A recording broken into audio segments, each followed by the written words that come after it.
Assalamualaikum warahmatullahi wabarakatuh. Perkenalkan, nama saya Evra Vandriani. Di sini saya akan menjelaskan tentang biokimia. Yang pertama ada metabolisme makronutrien, yang kedua ada metabolisme mikronutrien, yang ketiga ada keseimbangan elektrolit dan asam basa, yang keempat ada mekanisme kerja hormon, yang kelima ada mekanisme kerja enzim. Sebelumnya, apakah kalian sudah tahu apa itu metabolisme? Metabolisme adalah proses kimia yang terjadi dalam sel untuk mengubah makanan dan minuman yang dikonsumsi menjadi energi. Kita masuk kepada materi yang pertama, yaitu metabolisme makronutrien. Setelah kita mengetahui apa itu metabolisme, sekarang kita harus mengetahui apa itu makronutrien. Makronutrien adalah zat yang diperlukan oleh tubuh dalam jumlah yang besar untuk memberikan tenaga secara langsung, yaitu protein, karbohidrat, dan lemak. Adapun fungsi dan peran kebutuhan makronutrien, yang pertama yaitu sebagai sumber energi. Sumber energi ini yang dibutuhkan untuk metabolisme sistem. Adapun bentuk energi tersebut itu berupa ATP, fosfokreatin, dan zat molekul berenergi tinggi. Yang kedua yaitu sebagai sintesis. Sintesis ini diperlukan untuk pertumbuhan dan pertahanan sel beserta jaringannya.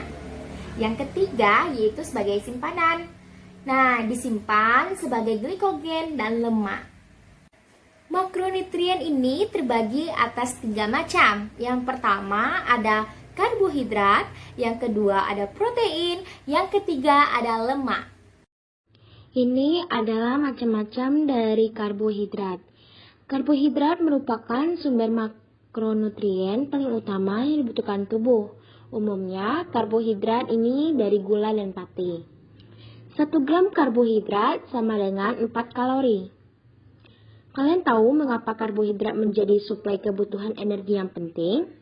Karena kebutuhan energi dari karbohidrat berkisar antara 45% sampai 65% dari keseluruhan energi yang kamu butuhkan. Protein.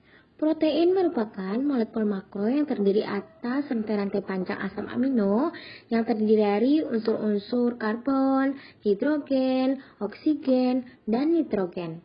Protein bertugas sebagai zat pembangun tubuh. Jumlah protein yang dibutuhkan tubuh sekitar 20-35% dari makanan yang dikonsumsi. 1 gram protein sama dengan 4 kalori. Nah, sumber protein ini ada 2. Yang pertama, sumber makanan hewani seperti daging merah, ayam, unggas, telur, ikan, dan lain sebagainya. Yang kedua, ada sumber makanan dari nabati, seperti kacang-kacangan, gandum, biji-bijian, polong-polongan, buncis, dan kedelai. Lemak. Lemak merupakan senyawa-senyawa heterogen yang bersifat tidak larut dalam air atau hidrofobik. Lemak juga termasuk dalam sumber energi manusia karena lemak berkontribusi menjaga kesehatan sehingga kebutuhannya mencapai 10-35% dari makanan yang dikonsumsi. 1 gram lemak sama dengan 9 kalori. Adapun akibat kelebihan dan kekurangan dari makronutrien, yang pertama ada karbohidrat.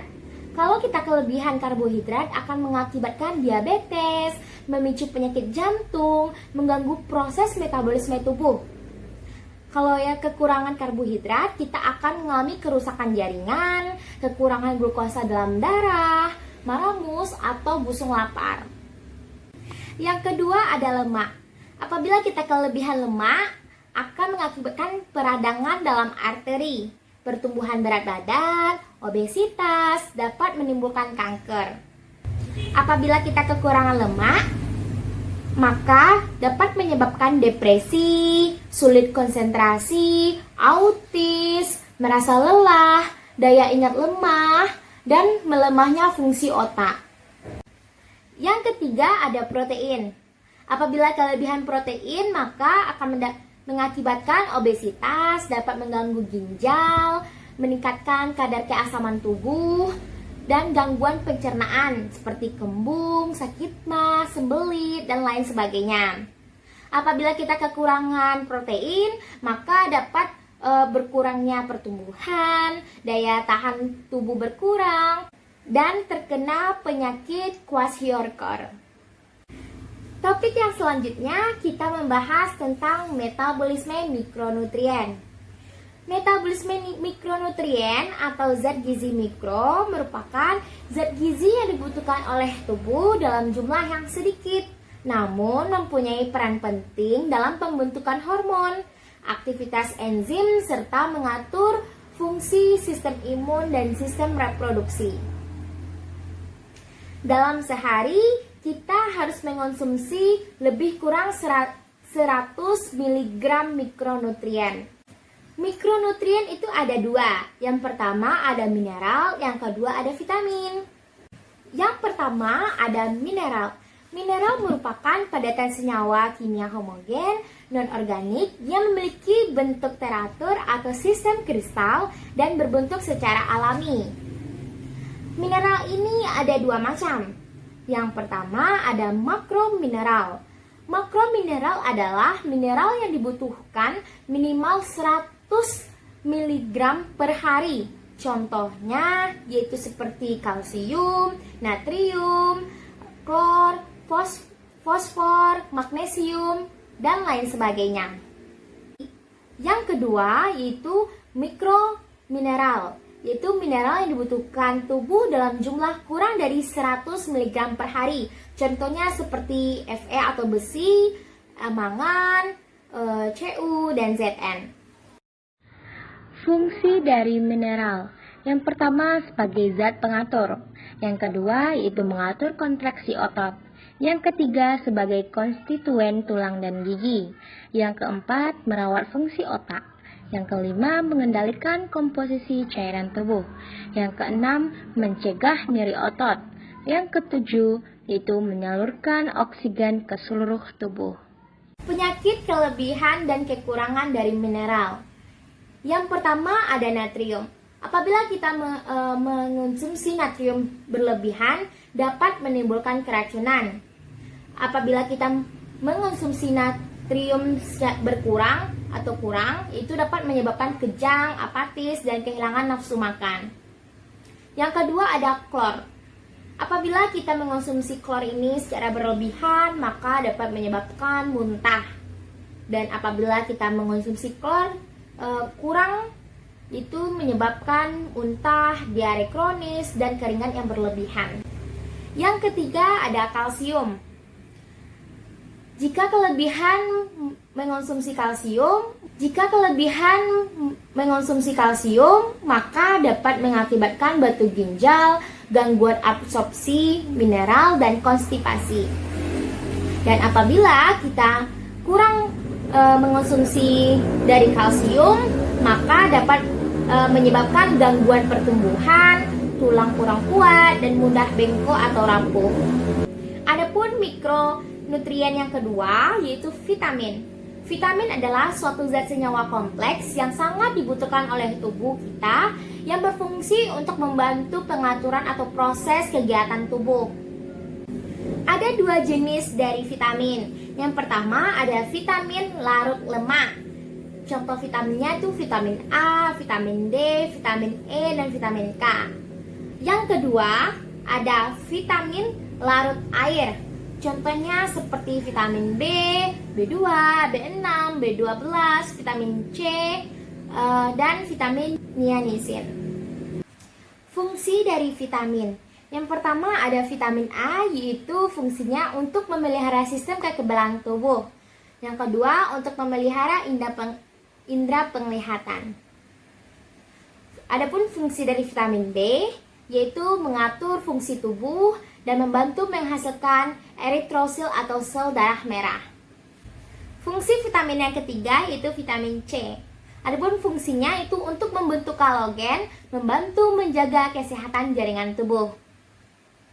Vitamin D berfungsi untuk menguatkan tulang dan gigi. Adapun fungsi dari vitamin E yaitu sebagai antioksidan dan membantu melindungi sel dari kerusakan. Itu penting bagi kesehatan sel-sel darah merah. Selanjutnya, fungsi dari vitamin K, yaitu membantu pembentukan darah dan meningkatkan pertumbuhan serta kesehatan. Sekarang kita akan membahas tentang penyakit akibat kelebihan dan kekurangan dari vitamin. Ada vitamin A, vitamin B, vitamin C, vitamin D, vitamin E, dan vitamin K. Yang pertama ada vitamin A. Apabila kekurangan vitamin A, maka dapat menyebabkan rabun senja. Dan apabila kelebihan vitamin A, dapat keracunan yang menyebabkan tulang rapuh dan sakit kepala. Yang kedua ada vitamin B. Apabila kita kekurangan vitamin B, maka dapat menyebabkan penyakit biri-biri. Dan apabila kita kelebihan vitamin B, dapat menyebabkan gangguan hati, kulit kemerahan, dan lain sebagainya. Yang ketiga ada vitamin C. Apabila kita kekurangan vitamin C, dapat menyebabkan sariawan dan skorbut. Dan apabila kita kelebihan vitamin C, dapat menyebabkan muntah, gangguan pencernaan, dan lain sebagainya. Yang keempat ada vitamin D.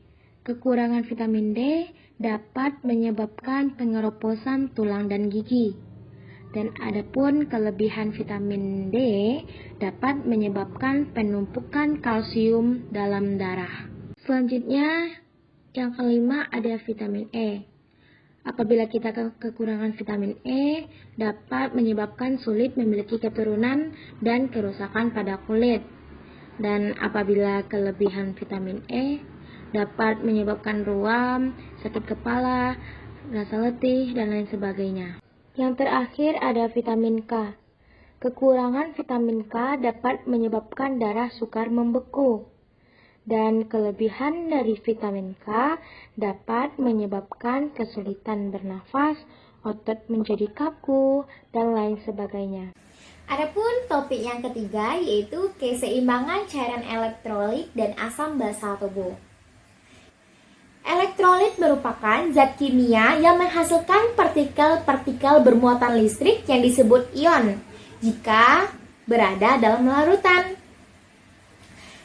Dan cairan tubuh merupakan larutan yang terdiri dari pelarut dan zat tertentu atau zat terlarut. Keseimbangan asam basa. Keseimbangan asam basa ini berkaitan dengan pengaturan konsentrasi ion hidrogen bebas dalam cairan tubuh. Keadaan asam dan basa ditentukan oleh adanya pH cairan tubuh. Adapun pH rata-rata darah yaitu 7,4. Jika pH darah kurang dari 7,35 disebut dengan asidosis.